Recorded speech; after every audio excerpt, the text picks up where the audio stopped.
తీవ్రతతో అనంతపురం జిల్లా వణికిపోతోంది. గతంలో ఎన్నడూ లేని విధంగా చలి తీవ్రత పెరిగింది.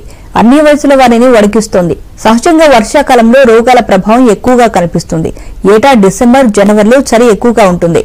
శీతల గాలుల ధాటికి వ్యాధుల తీవ్రత పెరిగింది. 3 రోజులుగా జిల్లా వాతావరణ పరిస్థితి ఒక్కసారిగా మారిపోయింది.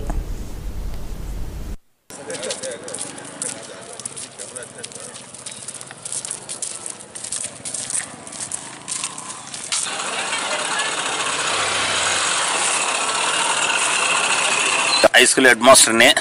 నాకు ఇప్పుడు వయసు 60 సంవత్సరాలు. ఈ 60 సంవత్సరాల కాలంలో ఈ రాయదుర్గంలో ఎప్పుడు కూడా ఇంత చలి చూడలేదు. నేను బీపీ షుగర్తో బాధపడుతున్నాను. పండుకోవాలనిపిస్తుంది. ఒక పక్క బీపీ షుగర్ నన్ను భయపెడుతుంది. అందువల్ల తప్పనిసరిగా మళ్ళీ వాకింగ్ అనేది వెళ్తున్నాము. దీని అంతటి కూడా ఈ విధంగా చలి రావడానికి కారణం అంతా మానవ తప్పిదాలని నేను భావిస్తున్నాను సార్. 4:30కు మేము హోటల్ రన్ చేయడానికి వస్తాము. ఆ మధ్యకాలంలో చలి విపరీతంగా ఉన్నది. గతంలో కంటే ఈ సంవత్సరం వాతావరణ ప్రభావం వల్ల ఈసారి చలి కూడా చాలా ఎక్కువగా ఉంది. భారతదేశంలో ఉత్తర ప్రాంతాల్లో ఉన్నటువంటి చలి ఏ విధంగా ఉందో అదేవిధంగా ఇక్కడ ఆంధ్రప్రదేశ్లో ఉన్నటువంటి అనంతపురం జిల్లాలో కూడా చలి ఆ రకంగా ఉన్నది. నేను ఎన్జిఓ అసోసియేషన్ అధ్యక్షుడు ఈ రాయదుర్గం తాలూకాకు. 4:30కు లేయడం, 4:30 కాలకృత్యాలు తీసుకుని వాకింగ్ వచ్చే అలవాటు ఉంది. ఈసారి ఈ చలికి నిజంగా భయపడ్డామంటే మొట్టమొదటిసారి అని చెప్పాలి. అంత దారుణంగా ఉంది. 4:30కు లేచి బయటికి వస్తుంటే ఆ చలికి తట్టుకోలేక మరొకసారి రగ్గులు వేసుకుని ముసురుకునే పరిస్థితి ఉంది. ఆ దారుణమైన పరిస్థితి ఎప్పుడు చూడలేదు. ఎందుకు ఇంత పర్యావరణంలో మార్పులు వచ్చిందో అర్థం కాని స్థితి. 7 గంటలైనా కూడా భయంకరమైన చలి ఉంటున్నది. ఎందుకు ఈ పరిస్థితి వచ్చిందో అర్థం కాదు. పర్యావరణంలో మార్పులు తీసుకోవడానికి కారణం మనమే కావచ్చు బహుశా. ఎందుకంటే ఒకవైపు భయంకరమైన ఎండలు 40-45 దాటిపోతుంది.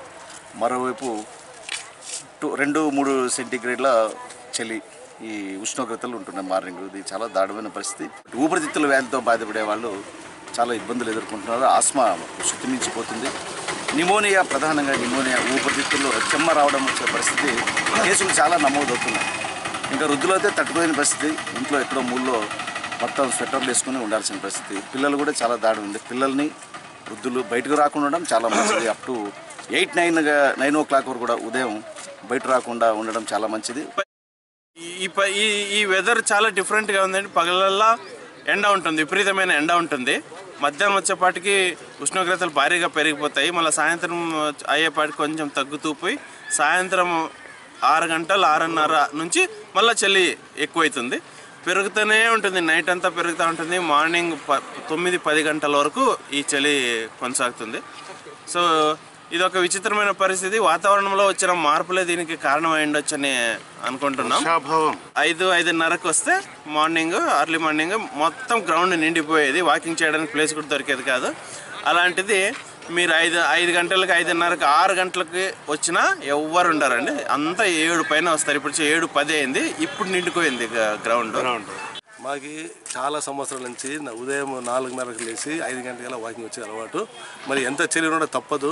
కొంతమంది షుగర్ పేషెంట్, ఇటువంటి పేషెంట్ ఉంటారు. వాళ్ళు కంపల్సరీగా చేయాల్సిన ఆవశ్యకత ఉంది. కాబట్టి చలి ఎంత ఉన్నా కూడా మనం చేయాల్సిన అవసరం ఉంది. కాబట్టి తప్పదు. మనం సేఫ్టీగా రావాల్సిందే. ఈ చలికి జలుబు, దగ్గు, ఇటువంటి తర్వాత జ్వరం కూడా వచ్చే అవకాశం ఉంటుంది. ఈ చలి తట్టుకోలేకపోతాండాము. ప్రొద్దున్నే వాకింగ్ రావాలన్నా చాలా ఇబ్బందిగా ఉంది.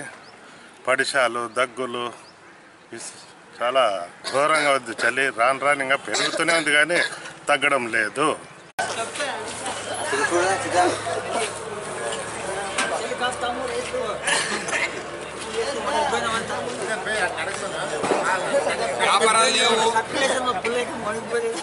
ఇక్కడ వాతావరణము చలి ఎక్కువ ఉన్నట్ల జనాలకి జ్వరాలు వచ్చేది చాలా ఇబ్బందిగా ఉంది. ఇక్కడ మళ్ళీ పిల్లలకు కొని పరిచయం అయ్యేది, వాళ్ళకు కొని నిద్ర లేదు సరిగా.